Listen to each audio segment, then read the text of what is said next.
നിക്കുന്ന കണ്ടില്ലേ? എടാ കുരിപ്പ, നിനക്ക് എന്റെ കാറിന്റെ നമ്പർ പ്ലേറ്റ് തന്നെ വേണോ അല്ലേ? ഇനി വേറെന്താ വേണ്ടേ? ഒന്ന് ചുമ്മാ ഇരിക്കട്ടെ, ഞങ്ങളുടെ ഡിപ്പാർട്ട്മെന്റ് കാറിലെ വരെ അടിച്ചു മാറ്റിയവനവൻ. എന്റെ ജീവിതത്തില് കാറിന്റെ കാര്യത്തിൽ ഞാൻ കാണിക്കുന്ന ഭ്രാന്തിന്റെ ഒരു ഉദാഹരണമാണിത്. അതൊക്കെ കഴിഞ്ഞിട്ട് ഹൈസ്കൂളിൽ ഞാൻ വന്നതിന് ശേഷം ഉണ്ടായ കാര്യം എന്താണെന്നറിയോ?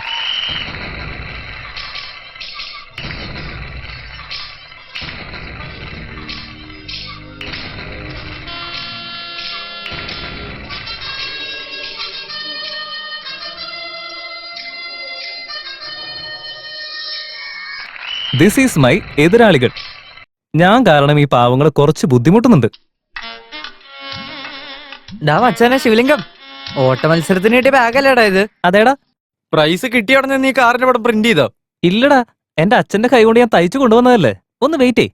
യശോദ, ബാഗിലുള്ള പടം നിനക്ക് അടുത്തു വന്ന് കാണണോ? എന്ത് കാര്യത്തിനാ? എന്നല്ല പടം നല്ല ക്ലിയർ ആയിട്ട് കാണാൻ പറ്റൂ. അതിനു വേണ്ടിയാ ഞാൻ അവളെ അടുത്തു വന്ന് കാണാൻ പറഞ്ഞു. മിക്കവാറും അവൾക്ക് ലോങ് സൈറ്റ് ഉണ്ടാവും, അതുകൊണ്ടായിരിക്കും. എടാ ശിവലിംഗമേ, ഞാൻ കണ്ണാടി വെച്ചോണ്ട് നീ എന്നെ കളിയാക്കാണോ? പിന്നല്ലാതെ. എന്റെ മുത്തശ്ശന്റെ വീട്ടിലെ ശിവലിംഗം എവിടെ പോയെന്ന് വെച്ചപ്പോ നീ സിനിമയ്ക്ക് പോയെന്നല്ല പറഞ്ഞേ. ആരാണ് അങ്ങനെ പറഞ്ഞേ? മഞ്ജുള, നീ ഇതിൽ ഇടപെടുന്ന എന്തിനാ? ഞാൻ പറഞ്ഞത് നുണയാണെന്ന് തോന്നുന്നുണ്ടെങ്കിൽ നീ അവളുടെ അടുത്ത് തന്നെ ചോദിച്ചു നോക്ക്. അതെ മച്ചാമാരെ, ഇവൻ പറഞ്ഞ അപ്പൊ തന്നെ അവൾ എല്ലാ സത്യവും പറയും. വേലി കിടന്ന പാമ്പിനെ മടി വെച്ച പോലെ ആയിപ്പോയി. അതിനുശേഷം എന്റെ പ്രശ്നങ്ങൾ അങ്ങ് തുടങ്ങായിരുന്നു.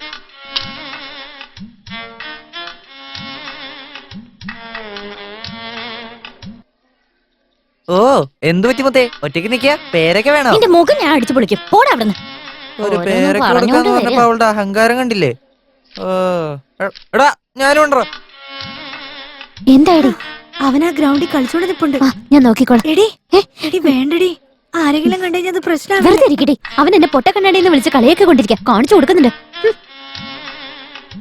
ശശികല തന്ന പണി എന്റെ തലയിൽ ഇടുത്തി വീണ പോലത്തെ അവസ്ഥയായിരുന്നു. എന്നെ കൊണ്ട് താങ്ങാനേ പറ്റിയില്ല. You know what I did?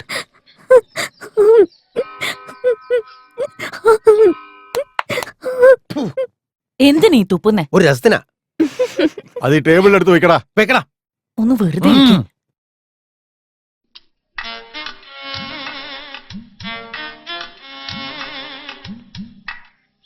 അല്ലെ ടേപ്പ് എന്തിനാ? അളവെടുക്കാൻ വേണ്ടിയാ. അയ്യോ എന്റെ ദൈവം, അളവെടുത്ത് അടിമുറിച്ചിരിക്കുന്നത്. എന്താടാ ഇത്? ഈ സംഭവത്തിന് ശേഷം ഭ്രാന്ത് പിടിച്ച ശശികല തല്ലുകൊണ്ട മൂർഖൻ പാമ്പിനെ പോലെ എന്നെ കാണുമ്പോ തന്നെ ഷൂന്ന് ചീറ്റാൻ തുടങ്ങി. One Thursday morning. എടാ ഒന്ന് എറിയടാ. ഒന്ന് വെയിറ്റ് ചെയ്യടാ, അടിച്ചിടുന്ന കണ്ടോ? എടാ ശിവലിംഗം, ഇത് അങ്ങോട്ട് നോക്കിയേ.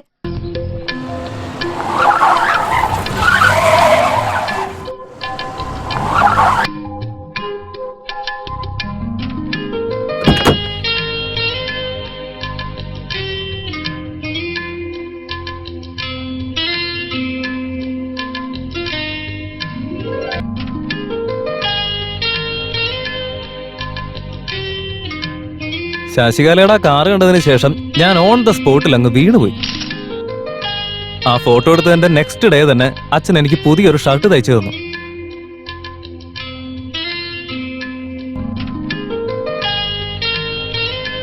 ഇത് മതി, ബാക്കി എനിക്ക് വിട്ടേക്ക്. വെറുതെ വിടരുത്.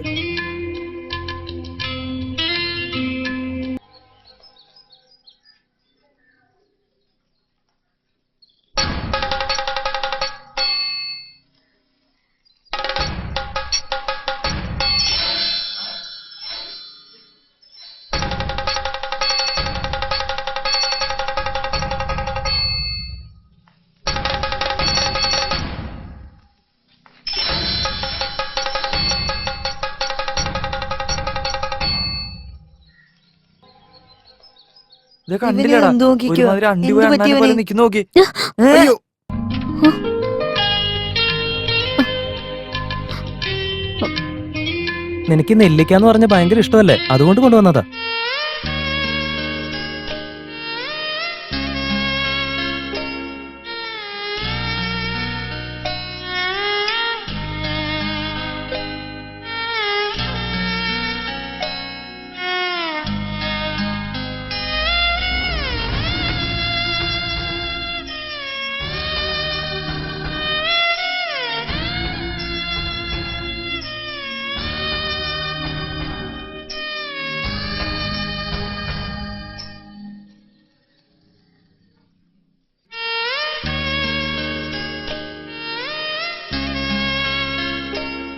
അന്ന് മുതൽ ഞങ്ങളുടെ ഫ്രണ്ട്ഷിപ്പ് അങ്ങ് ഡെവലപ്പ് ആവാനായിട്ട് തുടങ്ങി. ആ സമയത്ത് കാറിന്റെ പടം വെച്ചൊരു ബാഗ് അവളുടെ കാറിൽ വെച്ചിട്ടുണ്ടായിരുന്നു.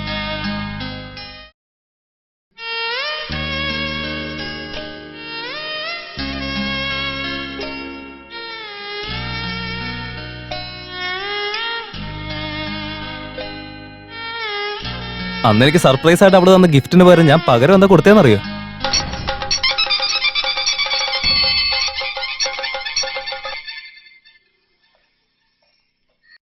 ഡാ ശിവലിംഗം, എന്തൊരു കോലമാടാ ഇത്? നീ നശിപ്പിച്ച ബാഗിന് പകരം എനിക്ക് പുതിയൊരു ബാഗ് തന്നില്ലേ?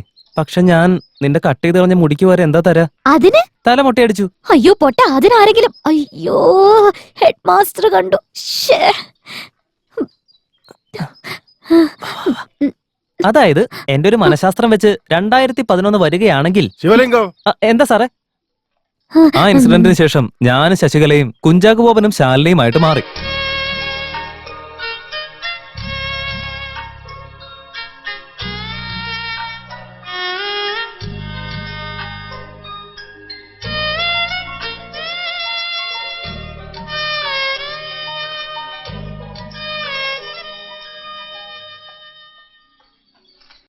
ദാ കഴിക്ക്.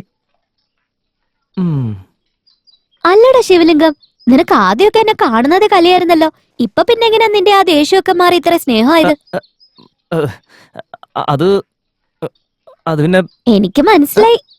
ഈ കണ്ണാടി വെച്ച് കഴിയുമ്പോ എന്നെ കാണാൻ നല്ല സ്റ്റൈലായിട്ടുണ്ടല്ലേ, അതുകൊണ്ടല്ലേ നിനക്ക് എന്നോട് പെട്ടെന്ന് ഇഷ്ടം തോന്നിയത്? അതൊന്നുമല്ല. അല്ലേ?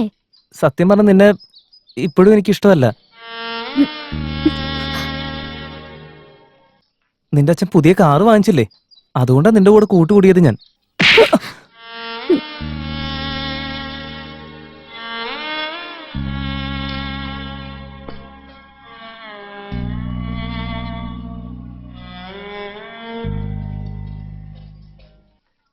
നാളെ ഞങ്ങൾ എല്ലാരും അച്ഛന്റെ കാറിൽ പിക്നിക്ക് പോവാൻ പ്ലാൻ ഉണ്ട്. വേണമെങ്കിൽ നീ വന്നോ. ഈ സംസാരമാണ് എന്റെ ബലവും അതോടൊപ്പം എന്റെ ബലഹീനതയും. അപമാനം എവിടെയുണ്ടോ അവിടെ ബഹുമാനവും കിട്ടും. ശശികലയുടെ അടുത്ത് ഞാൻ സോറി പറഞ്ഞില്ല, കാരണം ഞാൻ അന്നു മുതൽ അവളെ ശരിക്കും ഇഷ്ടപ്പെട്ടു തുടങ്ങിയിരുന്നു. രാത്രി മുഴുവൻ ആ കാറിനെ കുറിച്ച് ആലോചിച്ചിരുന്ന കാരണമുണ്ട് പിറ്റേ ദിവസം സ്കൂളിലെത്താൻ 20 മിനിറ്റ് ഞാൻ വൈകിയിരുന്നു. എടാ സുരേന്ദ്ര, ഇതുവരെ പ്രേയർ തുടങ്ങിയില്ലേ? എടാ ശിവലിംഗം, ഇന്ന് സ്കൂൾ അവധിയാടാ. അതെന്താ? അപ്പൊ നീ അറിഞ്ഞില്ലേ? കാര്യം പറ. എടാ ശശികല മരിച്ചടാ.